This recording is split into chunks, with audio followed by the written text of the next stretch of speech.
Yembera wesobodde okubatenga etambula olunaku olwajjo jaweze emyaka 23 bukyanga omukulu Hamani Basudde Semakula omugave atufaako abamujjukira obulungi omukulu oyo yafiira side z'Ekabale Bugonzi awo nga 11 omwezi ogw'omukaaga 1997 olunaku olwajjo jaweze emyaka 23 era bukumu okubayimbi abasobodde okuba bakoze ebyafaayo ye Bobi Wine yasobodde okubatenga abantu beewunya ne beebuuza badde bamanyi nti Bobi Wine ayinako mu parliament naye akaddaako ne yeesitula n'agamba nti kaŋŋende e Bubondo sobole okubatenga nkola ekyenjawulo okujjukira yimbi eyali asinga. Bobi Wine yasobola okukwata yakoze ekyafayo ku bayimbi bonna babadde bakyalobye naye ye nasobola okukwata bakubye eggaali nga bw'akikola bulijjo n'agamba nti kaŋŋende e Bubondo nsobola okubatenga ndaba ku banywanyi oba ku mama wa Basudde yasobola okukwata yamusanze n'omukulu Sserunjoji namulengeddeyo yasobola okubatenga ng'amusanga mu mbeera nga asobola okubatenga etambula. Abayimbi ab'enjawulo abamu basobodde okuba ate nga baswadde nnyo nga bakimanye mu mbeera nga asobola okubatenga etambula. Omukulu Bobi Wine yawerekeddwako omukulu bayita Kayemba Solo yasobola okukwata yamwerekeddeko omukulu bamita Patrick Omujuka yasobola okwatenga kwali omuyimbi Hildaman Edi Mutu yabaddeko ne mutabani wa Bobi Wine gwe bayita Kampala Solomon basobola okubatenga nabo basobola okubatenga bagenda ew'omukulu Hamani Basudde okubadde bamujjukira myaka 23 gyasobola okubatenga ambala mu mbeera yasobola okubatenga etambula. Bobi Wine yasobola okukwata yaleeso obubaka obw'enjawulo ku baana abato abasobola okubatenga babaddewo n'abantu abakulu nti muyige mu mbeera nga basobola okubatenga etambula tutendeeze bannabitono ababaddewo tubakolere ku byafaayo tusobole okubatenga tubajjukira. Omukulu Bobi Wine wasobodde okubatenga sawa baka bungi nnyo yagambye bw'ati kino kibagambye nammwe kibazeemu naddala mu abaana abato abali wano ku Bubondo tebwetunuulira nga olwokuba oli mu kasaati akayulifu olwokuba tolina ngatto ne weenyooma ku kino ekyalo kwe mutambulira kwe mulinya n'ebigere kuliko omusajja eyazaalibwa kuno n'akulira kuno n'akwata ku bulamu bw'abaana abaali bazaalibwa bonze nali eyo waffe Gomba ne Basudde najja n'akwatako ng'ayita mu nnyimba ze. Kakati nammwe temwenyooma kubanze Basudde yakyusa obulamu bwange ate nammwe musobola okukyusa obulamu bw'abantu bangi nnyo. Mwekiririzeemu mwabalina omukisa okusoma musome muwulirize abazadde bammwe muwulirize abakulu n'okusingira ddala mulina omukisa okuwuliriza ennyimba za Basudde muziwulirize. Naffe ababagamba bwegezaako okubbulula eddoboozi lye kuba kati alina kwogera ng'ayitamu ffe abalamu abaliwo ngera naffe bwe tulyogera nga tuyitamu abalamu abalibeerawo mutuwulirize naffe kye tugezaako okulwanirira tugezaako okukyusa bulamu bwaffe. Yensonga lwaki kati ne poliisi bwensanga nga njogera nammwe baagala kunsiba kuba ebigambo byembagamba bibaggula obwongo nammwe ne mumanya ne mwekkiririzaamu mugende maaso nga mwagala ensi yammwe mugende maaso nga mwagala enkyukakyuka nga tukyali Bubondo na buno obubaka bukulu nnyo. Omukulu Bobi Wine yasobodde obwatenga ategeeza nti mwebeereremu abavubuka mu mbeera yonna nga bwetambudde neyebaza ne famire y'Abasudde abasobodde okuba tebalabidde mama wa Basudde ebbanga n'ebbanga paka akadde kano emyaka gyasobodde okubatenga atemeramu. So ne bw'obeera oli eno mu kyalo temwenyooma baganda bange mwekiri ate mugende maaso nga mubeereramu mama wa Basudde ne famire y'Abasudde kuba yatuwa ekirabo ekitayenkanika. Mugende maaso nga mwagala oyo maama nammwe kennyini mugende maaso nga mwagalana. Mwebale nnyo tuwuliriza tugenda mangu kuba tumanyi tujja kuba twakavaawo ate abasirikale bajje bagambe abadde ayagala kiwano naye ate mujjukire nti muli kwammwe era mwebeereremu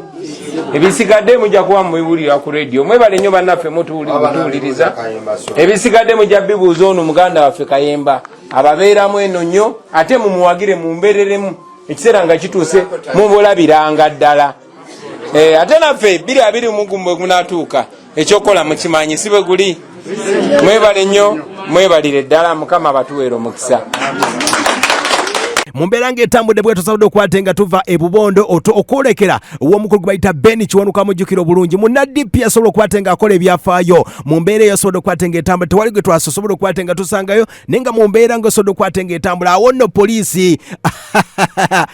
y'Ebukomansimbi nesobola okubatenga yasazeeko negamba Bobi Wine tukusaba ekintu kimu